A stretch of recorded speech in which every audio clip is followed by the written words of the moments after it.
मेरा पति दुबई में ही अरबी औरतों के यहाँ काम करता था और वहाँ की औरतों की सेवा करने के लिए रोज तेल में फिटकरी का एक टुकड़ा मिलाकर एक कोने में छुपा देता। जब मुझे इस राज के बारे में पता चला तो मेरे तो होश ही उड़ गए, क्योंकि मेरा नाम शालिनी है और मेरी शादी एक ऐसे इंसान से हुई थी जो दुबई में ही शेख के घरों में नौकरी करता था और शादी के लिए वह कुछ दिन अपने गांव आया हुआ था। मेरा रिश्ता मेरे ही रिश्तेदार ने करवाया था, पर मेरे पति मेरे लिए बिल्कुल ही अनजान थे। मेरी शादी को हफ्ता ही गुजरा था कि मेरे पति अचानक मुझसे कहने लगे, मेरा सामान पैक कर दो, मुझे आज ही दुबई के लिए निकलना होगा। मैं दुबई में शेख के कंपनी में काम करता हूँ। ये सुनकर मैं अपने पति सुरेश से बोली, आपके बगैर मैं कैसे अकेले रहूँगी। अभी तो हम एक दूसरे को ठीक से जाना भी नहीं था और मैं पूरी जिंदगी अपने पति के साथ ही गुजारना चाहती थी। मेरी बात सुनकर वो कहने लगे कि मेरी मजबूरी है, मेरी वहाँ नौकरी है और मैं ज़्यादा दिन यहाँ रुक भी नहीं सकता, वरना मेरी नौकरी ही चली जाएगी। वैसे तो 1 महीने की छुट्टी पर आया था, लेकिन कंपनी ने अचानक ही मेरी छुट्टी कैंसिल कर दी। उसके कारण ही मुझे वापस जाना पड़ेगा। ये सुनकर मेरी आंखें नम हो गई थी और मुझे गुस्सा भी आ रहा था कि अनजान देश में मेरा पति इतना दूर नौकरी करता है और रोती रोती मैं अपने पति के सामान को पैक कर रही थी और वह किसी काम के लिए बाहर चले गए थे। जब वो बाजार से वापस लौटे तो उनके हाथों में एक थैली थी। तभी मेरी नज़र उस थैली पे पड़ी। मैं सुरेश से कहा, इस थैली में क्या है, क्या मैं इसे भी पैक कर दूं? उन्होंने कहा, इस थैली में फिटकरी है और इस फिटकरी को मैं इस बैग में ही रख दूं। इतनी सारी फिटकरी देखकर मैं हैरान हो गई थी और मैंने कहा, आप वहां जाकर इसका क्या करोगे? और ये है भी बहुत सारी, इतने तो आपके सामान का वजन भी जाएगा और ऊपर से एयरपोर्ट पे पैसे भी भरने पड़ेंगे। क्या वहाँ भी हमारे इलाके जैसा गंदा पानी आता है? मैं अपनी समझ के हिसाब से बातें कर रही थी, क्योंकि मेरी माँ हमेशा ही टंकी में फिटकरी डालती थी और पानी बिल्कुल साफ हो जाया करता था। मेरी बात सुनकर सुरेश हंसने लगे थे और कहने लगे, तुम्हारे इलाके में पानी साफ करने के लिए इस्तेमाल किया जाता हो, पर वहाँ तो एकदम पानी साफ आता है। सऊदी औरतें इनका कुछ और ही इस्तेमाल करती है जो मुझे नहीं पता, लेकिन मुझे यह मालूम है कि वहाँ इसकी कीमत बहुत है। सऊदी औरतें फिटकरी को खरीदने के लिए तड़पती है और हर सऊदी औरतों के घर यह मौजूद होता है। मैं जब भी जाता हूँ वापस फिटकरी जरूर ले जाता हूँ। सुरेश की बातों को सुनकर मैं दंग रह गई थी। तो हर दुकान में आसानी से फिटकरी मिल जाती है, लेकिन उस वक्त मेरा मन फिटकरी के बारे में सोचने का नहीं, बल्कि सुरेश के बारे में जुदाई सता रही थी। मैंने उनके सामने फिटकरी रख दी थी और मैं रोते हुए कहने लगी, इतनी जल्दी हो सके मुझे अपने पास बुला लीजिएगा। मेरी आंसू रुकने का नाम ही नहीं ले रहे थे। अभी तो हम दोनों अपनी खूबसूरत जिंदगी की शुरुआत ही किए थे कि इतनी जल्दी हमसे दूर भी जा रहे थे। पति के बगैर ससुराल में रहने का सोचकर मुझे थोड़ा परेशानी भी हो रही थी। मुझे इस तरह से रोता हुआ देखकर सुरेश कहने लगे, तुम ज़्यादा परेशान मत हो, वहाँ जाकर मैं तुम्हें बुलाने का इंतजाम कर लूँगा। मैं जानती थी ये सब झूठे बहाने हैं, लेकिन मेरे आंसू रोकने के लिए उन्होंने ऐसा बोल दिया। मेरी सास पीछे से आवाज़ देकर कहा, अब बस भी करो बहू, कब तक रोती रहोगी? मैं तो अपने बेटे के विदेश जाने के गम को कब से बर्दाश्त कर रही हूँ।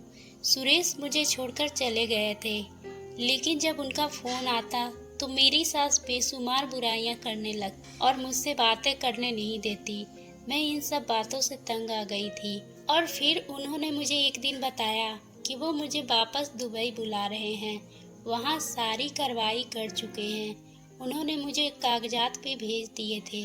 ये सुनकर मैं खुश हो गई थी। वही मेरी सास के चेहरे का रंग बदल गया, लेकिन मैंने उनको नज़रअंदाज करके जल्दी जल्दी जाने की तैयारी करने लगी। तभी सुरेश दोबारा फ़ोन किया और बोलने लगे, अपने साथ 10 किलो फिटकरी भी लेते आना। यह सुनकर मैं हैरान हो गई थी। क्या अभी आपने इतने फिटकरी को ले गए थे, फिर आप 10 किलो मंगवा रहे हैं? 10 किलो फिटकरी तो बहुत ज़्यादा होती है। मेरा सामान भी अच्छा खासा है और फिर से 10 किलो फिटकरी रखने की वजह से मुझे एयरपोर्ट पे पैसे भी तो भरने पड़ेंगे। मैं सोचने लगी थी वहाँ सऊदी की औरतें क्या करती होगी। मेरे लिए इतना भारी सामान संभालना मुश्किल हो गया था। कुछ ही घंटों के सफर के बाद मैं अपने पति के पास दुबई पहुंच गई थी। सुरेश को देखकर मेरी खुशी से चेहरे खिल उठी, मगर मेरे पति ने पहला सवाल यही पूछा था कि तुम फिटकरी लेकर आई हो।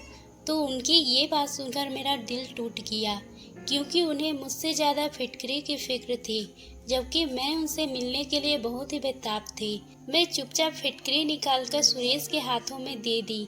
फिटकरी को अपने हाथों में लेते ही वह किसी आदमी को उस थैले को थमाते हुए कहने लगे, मैं जल्द ही मिलता हूँ, और मुझे लेकर अपने घर चले गए। इसी तरह मेरे साथ 1 महीने प्यार से रहे और मैं भी सुरेश के साथ बहुत ही खुश थी। एक दिन अचानक सुरेश ने कहा, अब तुम्हें यहाँ नहीं रखना चाहता, अब तुम्हें यहाँ से गांव जाना चाहिए। ये बात सुनकर मेरे होश उड़ गए। मैंने कहा, आप कैसी बात कर रहे हैं? मैं आपके बगैर कैसे जाऊंगी? और मैं अपने सभी रिश्तेदारों को कह आई थी कि अब मैं हमेशा आपके साथ ही रहूंगी। वैसे भी वहाँ गांव पर जाकर मैं क्या करूंगी? तो सुरेश कहने लगे, यहाँ खर्च भी बहुत ज़्यादा हो गया है और घर भेजने के लिए पैसे भी नहीं बच रहे हैं। माँ जब भी फोन करती है वो नाराज हो जाती है, और तुम्हारे यहाँ होने से मेरे सारे पैसे भी तो खर्च हो रहे हैं। मैं गुस्से में बोली, अगर ऐसी बात है तो ठीक है, मैं यहीं कोई नौकरी कर लेती हूँ। मैं अपना खर्च खुद उठा लूंगी, लेकिन वापस गांव नहीं जाऊंगी। सुरेश ने मेरी बातों को मजाक में लेते हुए कहा, तुम्हें भला यहाँ काम कैसे मिलेगा? मैंने कहा, मुझे लोगों के घर का काम भी करना पड़े तो मैं कर लूंगी, मगर वापस नहीं जाऊंगी। सुरेश ने मेरी बात को मजाक में लेने लगे, लेकिन मैंने भी सोच लिया था कि मैं नौकरी करूंगी और यहीं रहूंगी, क्योंकि 1 महीने रहने से मेरी पड़ोस में कुछ जान पहचान बन गई थी। तुम्हारी जो मर्जी करो। मैं अगले ही दिन पड़ोसन को लेकर काम की तलाश में दूसरों के घर जाने लगी। तभी एक आलीशान घर में मुझे नौकरी पर रख लिया गया। वहाँ की औरतें बेहद खूबसूरत थी, लेकिन उन्हें हिंदी समझ नहीं आता था, इसलिए उन्होंने मुझे इशारे में सब समझा दिया था। मैं उनके लिए इस तरह का खाना पकाऊंगी। मैं जैसे ही किचन में गई, एक डिब्बे में वही फिटकरी के टुकड़े रखे हुए थे। ये देखकर मुझे याद आ गया था कि मेरे पति भी तो दुबई में बहुत सारे फिटकरी लेकर आए थे। फिर मैं खाना पकाने लगी। मुझे खाना पकाते थोड़ी ही देर गुजरी थी कि मेरी एक अरबी मालकिन किचन में आ गई और एक डिब्बे से फिटकरी का एक टुकड़ा निकालकर उसे तेल में भिगोकर एक कोने में ढक कर रख दिया। पता नहीं उन्होंने ऐसा क्यों किया था, मुझे मालूम नहीं हो सका। उसका अंदाजा छुपाने वाला था। वह नहीं चाहती थी कि मैं उसकी तरफ ही देखूं।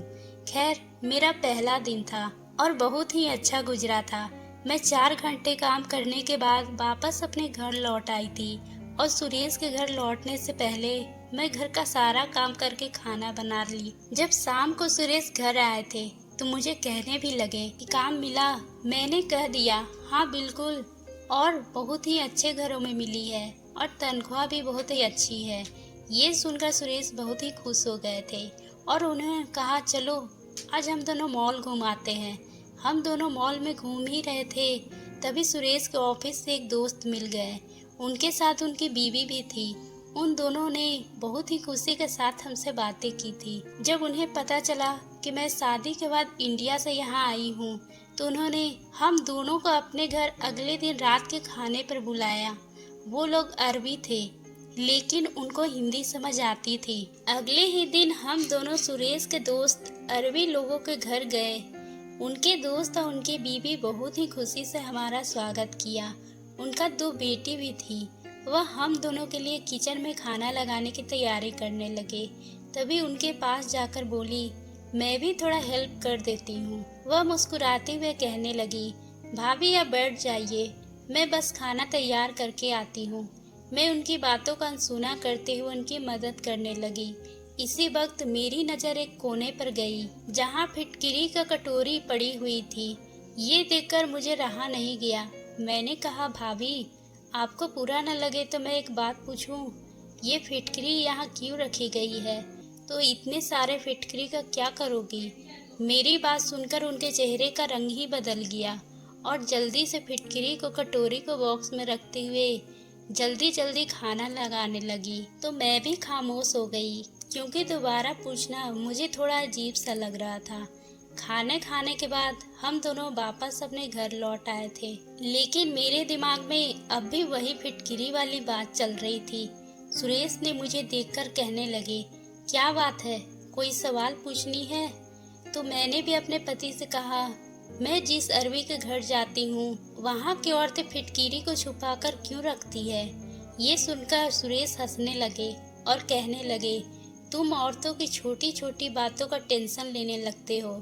चलो मैं ही बता देता हूँ। तुम्हें याद है मैं तुम्हें फिटकिरी मंगवाया था? उस फिटकिरी से यहाँ की औरतों को बेचकर मैं अच्छा खासा पैसा कमा लेता हूँ और उसके पीछे का एक राज है। मैं ये जानने के लिए उतावली हो गई थी। तभी उन्होंने कहा, इस इलाके की अपनी रस्म और रिवाज होती है, इसी तरह इस इलाके में टोटके का इलाज यही फिटकिरी है। तुम भी जब यहाँ आई हो तो यहाँ तुमने सारी चीजें देखी जो इंडिया में नहीं होती, और जो इंडिया में होती है वो यहाँ नहीं होती।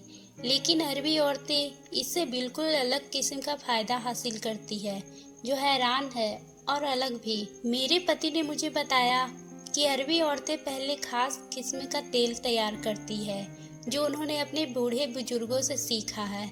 नारियल के तेलों में कुछ मिलाकर इसे तैयार किया जाता है। उस तेल को तकरीबन 2 महीने तक रख दिया जाता है।